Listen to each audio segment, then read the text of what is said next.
Salut à toutes et à tous, bienvenue, vous êtes dans la bulle. Bonjour, salut. Salut. Salut Karine. Alors peut-être que vous la connaissez déjà, mais on se retrouve dans quelques instants. Bienvenue, vous êtes dans la bulle.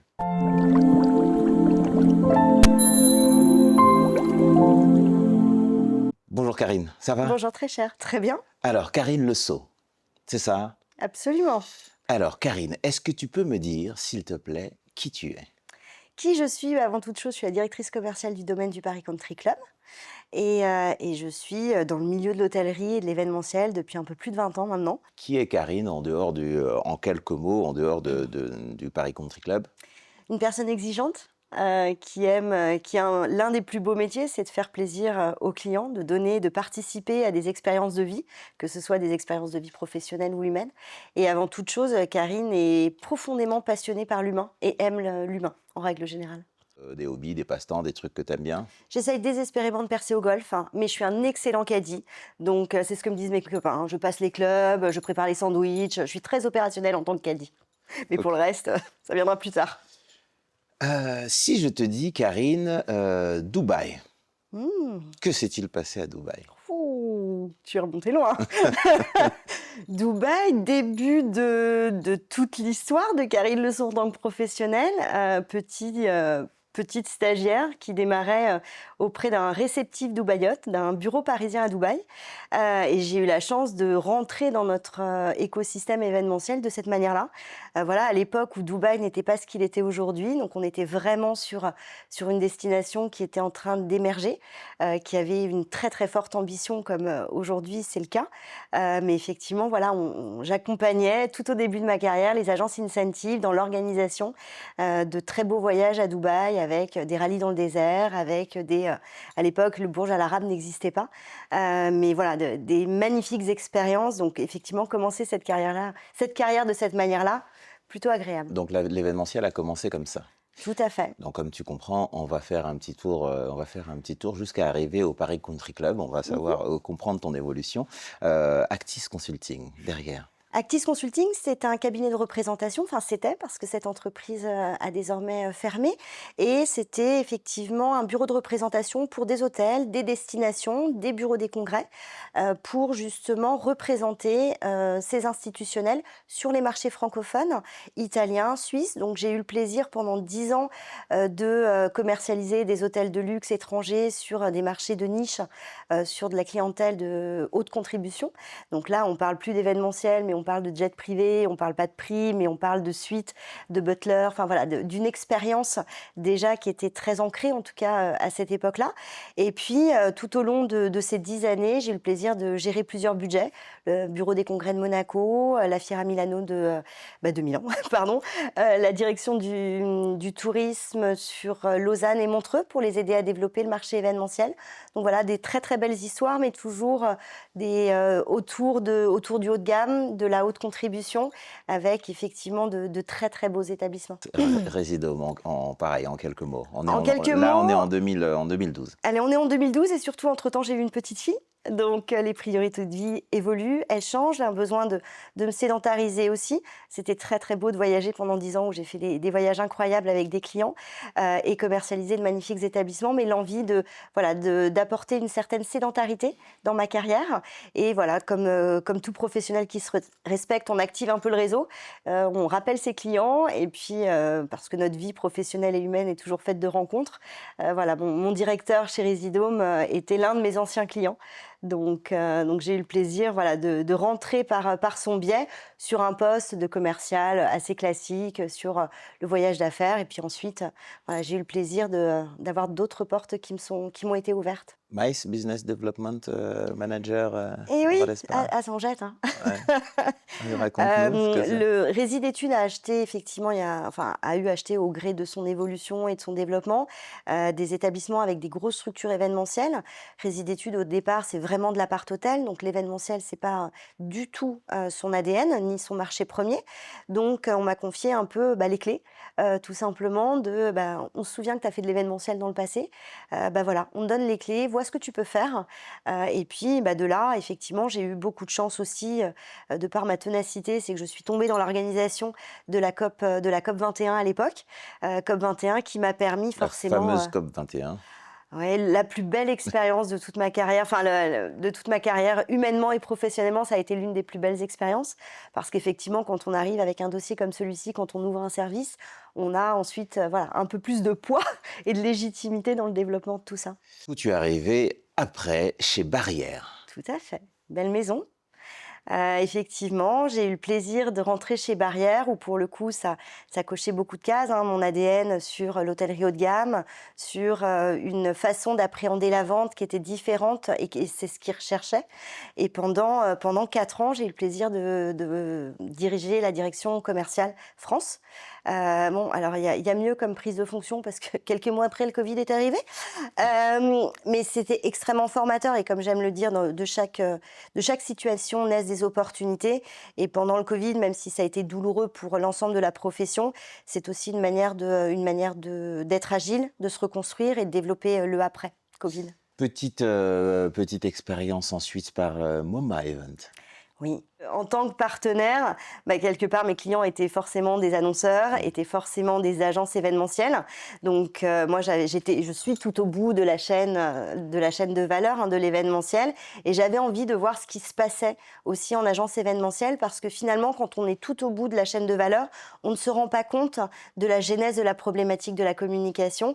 Et effectivement, en travaillant en plus avec un excellent professionnel qui est Michel Rivet, j'ai pu apprendre aussi beaucoup sur les problématiques de l'annonceur, sur quels étaient les enjeux des entreprises et comment accompagner et écrire un message qui réponde à ces objectifs-là. Donc c'était une expérience extrêmement enrichissante et c'était pas prévu que je m'en aille, mais la vie a fait que on est venu me chercher effectivement sur le club un peu plus tard. Qu'est-ce qui toi te fait lever le matin quand tu vas bosser? Qu'est-ce qui te donne envie d'y aller? Bah, je crois que ce qui me donne envie de se lever, mais comme tous les gens de l'événementiel, c'est la passion qui nous anime, mais c'est aussi nos clients, nos équipes et des équipes au sens large parce que c'est, bah, dans l'écosystème événementiel, ça va voilà, de la personne qui va servir les repas jusqu'au traiteur, en passant par le service, et aussi le chef qui va nous préparer, des bons petits plats pour créer une expérience auprès de nos clients. Donc oui, ça c'est motivant et encore une fois, comme je le dis très souvent, on participe à des moments de vie d'une personne. Donc, ce soit à titre privé, au club, on les accueille pour des événements privés, que, pour des événements d'entreprise avec voilà des, développements de planning strat, des événements où on fédère, où on motive, où, on accompagne et puis nous, c'est, en toute humilité, à notre humble échelle, on est juste un petit maillon, mais qui a son importance parce qu'on accueille et on reçoit. Donc, oui, c'est ça qui me fait lever, tous les matins. Tu parlais tout à l'heure de la crise du Covid, 2020, crise du Covid. Bah, je crois que le 2020, personne n'oubliera, ce qui s'est passé. Moi, je me souviendrai toute ma vie, je crois, parce qu'à l'époque, chez Barrière, on avait un groupe assez limité où tout d'un coup, je lis à plus de minuit, bah, les casinos ne réouvriront pas. On ferme les hôtels. Donc là, quand, un week-end, on lit ça, on se dit: Là, quelque chose se passe. Rien que d'en parler, j'en ai Mmh. encore la chair de poule parce qu'effectivement, bah, derrière, ce sont des hommes, ce sont des clients. Donc tout d'un coup, pour revenir à cette époque que j'ai vécue chez Barrière, tout d'un coup, on se dit: «Nos collaborateurs, on n'a plus de travail», de manière est-ce que c'est court-termiste? Est-ce que ça va être plus long? On ne sait pas. C'est l'incertitude la plus totale. Donc une fois qu'on a accepté ça, de toute façon, on n'a pas le choix, faut l'accepter, on était tous logés à cette même enseigne, bah, il faut préparer l'avenir et continuer surtout pendant cette première phase du Covid à créer ce lien-là avec les équipes parce que je pense que c'est ce qui a été aussi une force importante, c'est qu'on a travaillé, on a été agile, on a construit avec nos équipes, mais surtout on a créé des choses, voilà, on a partagé le Covid ensemble à l'occasion de Teams. Voilà, moi je me souviens avec mes équipes de café morning le matin, voilà, de moments, bah, on a tous vécu, hein, les soirées apéro, tous maquillés, déguisés pour justement avoir un moment ensemble et se retrouver ensemble, même si physiquement nous n'étions plus ensemble. Donc oui, cette première étape compliquée, et puis une fois que c'est passé, bah, il faut aussi préparer l'avenir avec voilà, bah, les protocoles sanitaires. Je pense qu'on en a tous mangé, remangé, et puis ça changeait d'un mois à l'autre, d'une semaine à l'autre, pour se dire bon, ok, après, qu'est-ce qui va se passer? Et puis, ce qui se passe comme à chaque fois après des crises, c'est que l'humain est encore plus central qu'avant parce que, on capitalise sur l'humain avant toute chose. L'humain, c'est des équipes, des collaborateurs, des clients parce que, bah, voilà, il faut resserrer les liens, ressouder, refaire passer des messages et le covid a abîmé, humainement parlant, les gens et d'ailleurs, des gens se ont aussi changé de métier à l'occasion du covid et dans l'hôtellerie pour le coup, mais c'est pas que l'hôtellerie. On a perdu bon nombre de collaborateurs qui tout d'un coup se sont dit: «Ah oui, maintenant j'ai le temps aussi de voir mes enfants le soir, de les coucher, de leur raconter une histoire», pour des gens qui en cuisine travaillaient jusqu'à 2 heures du matin et qui connaissaient que la coupure. Donc voilà, c'est un exemple parmi tant d'autres, mais c'est, voilà, de tout cela, on en est ressorti plus fort, à mon sens en tout cas, parce que aussi, je trouve que la profession a profité de cette crise pour se professionnaliser encore plus, développer, défendre la profession surtout. Et puis l'écosystème a beaucoup grandi, hein, l'écosystème l'événementiel. Enfin, quand je repense à l'association L'événement qui est l'association des plus importantes agences événementielles françaises, bah, à l'occasion de ce Covid-là, ils ont quand même été chercher des aides, construits avec le gouvernement pour faire en sorte que l'événementiel soit vraiment au premier plan, au même titre que d'autres secteurs d'activité. Voilà et puis il y a de belles histoires aussi autour du covid. C'est, voilà, bah, des frigos qu'il faut vider et qu'il faut donner, à ceux qui ont besoin. Voilà, moi je me souviens très bien, à l'époque, le Fouquet's, on a vidé enfin voilà, j'y étais pas, hein, mais des équipes y étaient pour, bah, vider les congélateurs, vider les frigos pour apporter aux plus démunis ce qu'il y avait, pour justement, bah, que tout cela ne soit pas gâché et profite, à ceux qui en avaient encore plus besoin que nous. Donc l'après-Covid, selon toi, on est revenu plus humain, un peu abîmé, tu disais tout à l'heure, Mmh. heu, mais c'est comment? C'est positif selon toi ou c'est De toute façon, alors moi je suis quelqu'un d'assez positif, donc je vais pas dire que c'est négatif. Il faut toujours voir le positif. Effectivement, il a abîmé, il a changé, mais on a tous changé, professionnellement et humainement. Je pense qu'après le covid, on s'attend à des choses peut-être plus simples, plus authentiques, plus vraies. En tout cas, ce n'est que ma perception, bien entendu, et c'est d'ailleurs ce qu'on a ressenti dans nos événements. En fait, peut-être moins de show-off, moins de bling-bling, mais plus de partage, plus d'expérience, plus d'émotions, mais des vraies émotions, parce qu'on peut écrire émotion sur une jolie slide. Non, l'émotion, voilà, c'est des moments partagés. Moi, je me souviens chez MoMA d'avoir été dans les coulisses d'un événement et enfin, sur un palais des congrès où chacun avait préparé un karaoké. Enfin voilà, 1600 personnes qui préparent un karaoké, donc c'était assez dingue. Et pour l'ouverture de piste, bah, ces petits groupes montaient sur scène petit à petit en ouverture de plénière. Tout d'un coup, on s'est retrouvés avec la salle du Palais des Congrès, avec un nombre incroyable de personnes sur scène. Enfin, le séminaire de l'entreprise était lancé. Oh, mais j'en ai encore la chair de poule rien que d'en reparler parce que là, il se passe quelque chose. Là, c'est vrai. C'est pas, on n'est plus dans le top-down, on n'est plus dans je lance un plan strat, mais je le fais pas vivre en fait, mmh, je l'agrémente pas. Non, ce qui fait aujourd'hui la différence, et heureusement, c'est le partage, vraiment. ton job? Quel est ton job? Alors tu parles de l'événementiel, tu parles Mhm. du réceptif, enfin bref, comment tu qualifies ton job? Oula, Si tu avais un mot? passion. OK, Ah, il te plaît très pas bien. celui-là. Si, si, il me plaît, il me plaît, Ok. il me plaît, mais c'est pas ce que j'attendais. Mince. Moi, je suis un peu double casquette parce que je suis Ouais, une amoureuse profonde de l'hôtellerie, parce que j'ai pris le virus, comme beaucoup dans l'hôtellerie. Mais l'hôtellerie a découlé sur l'événementiel et aujourd'hui au club, j'ai cette chance-là, mais comme dans d'autres expériences précédentes, c'est d'allier les 2 en fait. D'allier le service hôtelier de l'élégance, en tout cas comment moi je perçois l'hôtellerie d'aujourd'hui et l'événementiel pur. Donc c'est vraiment 2 mondes qui pour moi n'en sont qu'un. En tout cas, c'est ma perception avec des valeurs, avec, des systèmes de fonctionnement qui se ressemblent, enfin beaucoup d'exigences. Dans l'hôtellerie, de haut niveau, on est dans de l'exigence, on est dans du détail, on est dans construire avec les équipes et aujourd'hui et sûrement encore plus demain, mais ça c'est, voilà, j'ai ces différents articles que j'ai lus qui confortent ce que je ressens, c'est que Une maison, aussi belle soit-elle, elle doit être incarnée, elle doit vivre.